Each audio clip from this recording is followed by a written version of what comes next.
जब आप गोल्डमैन में थे, क्या आप पर्सनल लेवल पे अब जो रिसर्च करते हो स्टार्टअप के लिए, क्या रिसर्च करते हो? What are the pointers that you look for, जो एक नॉर्मल रिटेल इन्वेस्टर के लिए पॉसिबल नहीं होता है या डिफिकल्ट होता है एक्सेस टू इन्फॉर्मेशन? क्योंकि अगर आप इतने बड़े लेवल पे 1000, 10,000, 50,000, 1,00,000 करोड़ वाली कंपनियों को जिनको इन्वेस्ट करना है, उनको अगर कुछ आप रिसर्च देते थे डेप्थ में, तो कुछ तो 3-4 चीज़ें एक्स्ट्रा देते होगे जो शायद किसी और के हाथ में नहीं आती। तो वहाँ पे देखिए, वहाँ पे एक बेसिक अंडरस्टैंडिंग तो सारे इन्वेस्टर्स को होती थी। अब उनको हम अगर इन डेप्थ रिसर्च करेंगे तो ही कुछ वैल्यू ऐड हम कर पाएंगे। क्या डेप्थ में करके? एक एग्जांपल देता हूँ, जैसे रिफाइनिंग पे हमने रिसर्च की, ठीक है। अब रिफाइनिंग में जो डिमांड सप्लाई है, रिफाइनिंग कैपेसिटी अगर आ रही है तो that will negatively impact refining margins, right? क्योंकि डिमांड अगर आ रही है प्रोडक्ट की, रिफाइंड प्रोडक्ट की, पेट्रोल की, डीजल की डिमांड बढ़ रही है तो उससे एक पॉजिटिव असर होगा। लेकिन अगर साथ साथ में कैपेसिटी भी बढ़ती जा रही है तो उसका नेगेटिव इम्पैक्ट है।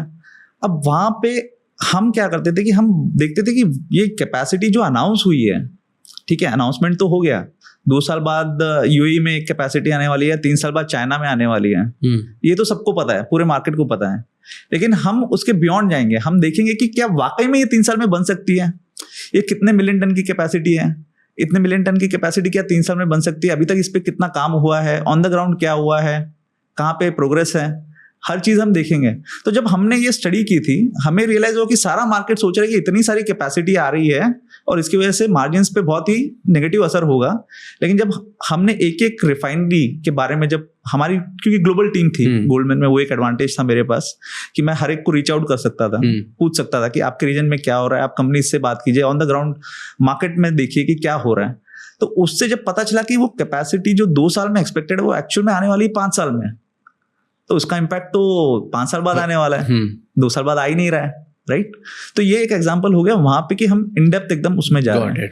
अब रहा यहाँ पे जो सवाल है, तो हम यहाँ पे क्या कर रहे हैं कि म्यूचुअल फंड में आमतौर पे लोग सिर्फ पिछले 1 साल का रिटर्न देख रहे हैं। अब मैं तो वो नहीं कर सकता ना, मुझे तो पूरा देखना पड़ेगा कि पिछले 10-20 साल जो भी उनकी हिस्ट्री है उसमें कैसे फंड ने परफॉर्म किया है, उसके अलावा रिस्क पैरामीटर्स पे उन्होंने कैसे परफॉर्म किया है, क्योंकि रिटर्न तो जनरेट होना एक चीज है, रिस्क को कितना अच्छा उन्होंने मैनेज किया है, तो 10-15 हम रिस्क पैरामीटर्स भी देखते हैं। उसके अलावा पोर्टफोलियो क्या है, क्या पोर्टफोलियो में कोई शेडी कंपनीज हैं जिनका कुछ ठिकाना नहीं है, या वाकई में अच्छी क्वालिटी की कंपनीज है, क्या स्टाइल से ये मैनेज कर रहे हैं, किस वैल्यूएशन पे इन्होंने खरीदा है स्टॉक्स को। तो ये सभी चीजें हमें देखनी पड़ती है। फंड हाउस की फिलॉसफी क्या है, मैनेजर की फिलॉसफी क्या है, क्या वो उसी फिलॉसफी पे चल रहा है या कुछ और कर रहे हैं, बोल कुछ और रहा है, जो मैंडेट है उस पे जा रहे हैं कि कुछ और कर रहे हैं। तो सभी चीजों को हम ट्रैक करते हैं, रिसर्च करते हैं। एंड ये सब पब्लिक इन्फॉर्मेशन में अवेलेबल होता है, क्योंकि पब्लिकली मैं दिखा तो कुछ भी सकता हूँ और अंडर द रैप्स में कुछ भी करूँ। नहीं, वही मैंने कहा, क्योंकि देखिए पब्लिक तो डेटा तो है, ऑफ कोर्स कुछ डेटा इजीली अवेलेबल नहीं होगा, हमें डेटाबेस प्रोवाइडर से डेटाबेस हमें लेना पड़ता है, जो शायद एक रिटेल इन्वेस्टर सब्सक्राइब ना कर रहे, because there is some charge to it. लेकिन पब्लिक डेटा है, वो ऐसा नहीं है कि पब्लिक नहीं है, बस उसके लिए कंपाइल्ड किया हुआ एक जगह पे अगर आपको चाहिए, डेटाबेस आपको लेना है सब्सक्रिप्शन। और दूसरी चीज जो मैंने कहा, जो बिहेवियर वाला एस्पेक्ट है कि जो कोई कह रहा है वो कर रहा है कि नहीं, राइट? उसको तो आप जब फॉलो करोगे तभी आप पता कर पाओगे, और उतना समय किसके पास है। तो इसीलिए आप फिर रिलाई करते हो एक्सटर्नल एडवाइजर पे, एंड देन वो एडवाइजर का सही होना बहुत ज़रूरी है।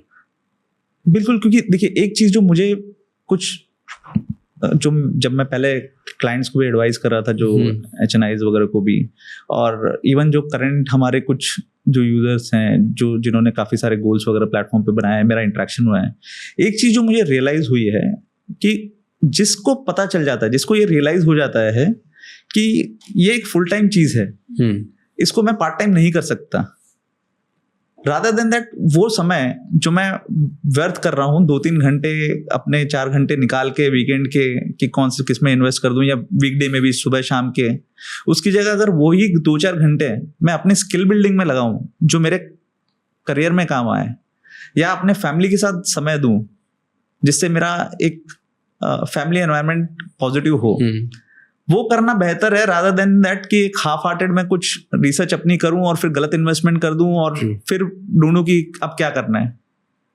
तो ये मुझे भी नहीं पता था, ये पर्सपेक्टिव मुझे इन लोगों से बात करके समझ में आया, जब इन्होंने बताया कि हाँ ये चीज हमें लगता है कि बहुत सही है।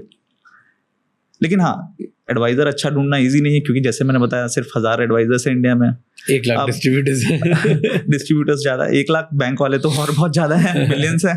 तो ये एक थोड़ी सी दिक्कत है। अब इस चीज को रेगुलेशंस भी बहुत टफ हो गए थे पिछले कुछ सालों में एडवाइजरी, लेकिन अभी एक कंसल्टेशन पेपर आया है सेबी का, जिसमें उन्होंने कुछ इसको सिंप्लीफाई करने के लिए प्रपोजल्स प्रपोज किए हैं।